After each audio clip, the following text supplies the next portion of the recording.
The overall goal of this procedure is to perform multi-electrode array recordings of ex vivo interictal and seizure-like events from human epileptic cortical tissue, thus providing a way to address the basic mechanisms underlying epileptic activity's initiation, propagation, and the effects of anti-epileptic drugs at both the cellular and network levels. This is accomplished by first carefully resecting the human cortical tissue from patients with pharmacoresistant epilepsy during surgery.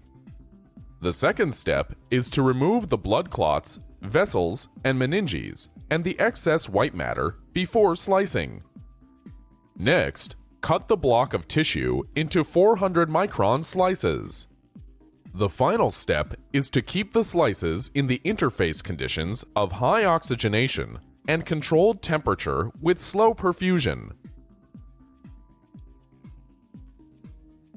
Ultimately, the multi-electrode array technique is used to record spontaneous interictal-like activity and evoked ictal-like events.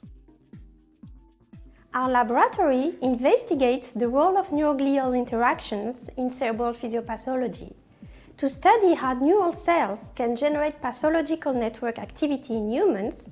We have recently established multi-electrode array recordings of human epileptic postoperative cortical tissue in collaboration with Necker and La Pitié-Salpêtrière hospitals.